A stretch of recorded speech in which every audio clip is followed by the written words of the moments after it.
doing this book, An Open Heart. We're on page 40. We're just about to start about a spiritual teacher, guru. Got lots of opinions on this shit. Regarding friendships, our spiritual teacher is of utmost importance. It is crucial that the person we learn from be qualified. Conventionally speaking, we seek a teacher who has the qualifications to teach the subject we wish to study. Though someone might be a brilliant physics teacher, the same person may not necessarily be qualified to teach philosophy. A spiritual teacher must have the qualifications to teach what we seek to learn. Fame, wealth, and power are not qualifications for a spiritual teacher. It is spiritual knowledge we must be sure the teacher possesses. Knowing the knowledge of the doctrine he or she is to teach, as well as experiential knowledge derived from the practice and life led. Okay, so this is a difficult one. You're a numpty who's just found out Buddhism is awesome, and you're like, fuck me, I really need to sort my shit out because this, I'm leading a life that just leads to misery, and this looks like it might be useful. So you look around you, and literally every other fucker on the planet knows more about it than you do. So then you think, all right then, well, I can't really make a good judgment because I'm pissing in the dark. And you end up in the NKT. But what I will say is, don't end up in the NKT. I would say, what we have to remember is, what we're trying to achieve. We are trying to achieve a peaceful, mature, compassionate, calm. That's the goal. We're trying to become that. Insightful, conscious, kind, all of these things.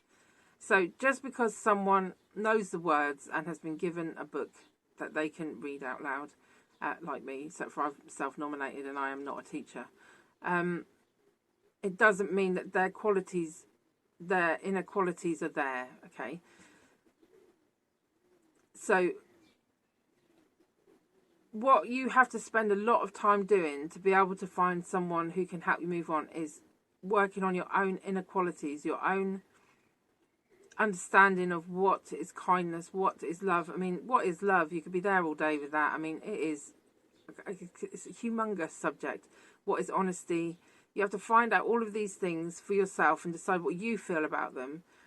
And then you have got a chance of meeting somebody, being able to see somebody with those qualities. Because often someone who is full of love and humility is not necessarily the person who is putting themselves out there, are they? And it's to do with this whole sin thing and how we misperceive some of the wording as well. It's not about sin. It says here, I wish to stress that it is our own responsibility to ensure that the person we learn from is properly qualified. I would argue again, you can't work out who's properly qualified at the beginning. I was just not able to see what Dharma qualified meant. We cannot depend upon the word of others or upon what people may say about themselves. He's right, though. I mean, it's just a minefield. There's loads of people like, oh, he's fucking awesome. Look at him. And then you think, well, he's not all that, is he? He's a bit odd. And then, but because everyone else is saying he's awesome, you think, oh, all right then. In order to properly investigate the qualifications of our potential teacher, we must have some knowledge of the central tenets of Buddhism. Ah, there you go. And must know what qualifications a teacher would need.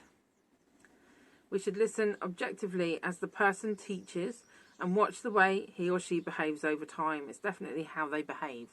Because if they're encouraging no dialogue, if they're like quite increasing jealousy or not very warm, or all of these things, then they are just not practicing Dharma.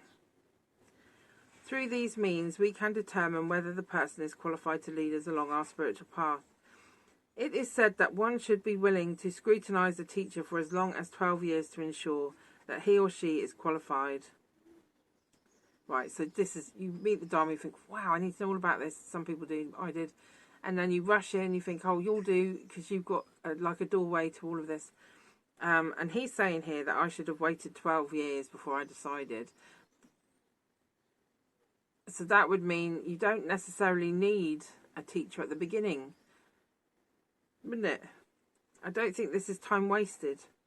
On the contrary, the more clearly we come to see the qualities of a teacher, the more valuable he or she is to us.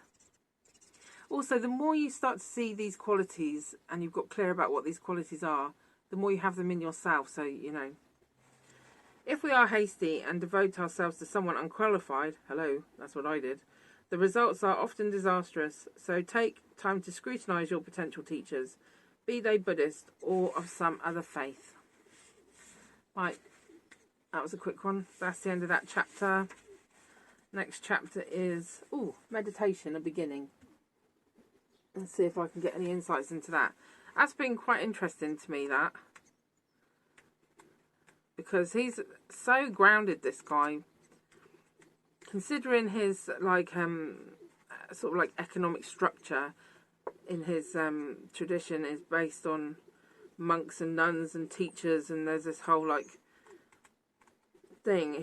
He's definitely not touting the sort of like normal route of teacher dharma,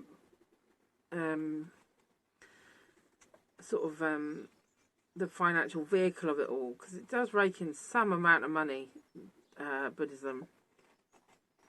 So that is quite inspiring to me. I hope I'm not talking too much. Okay.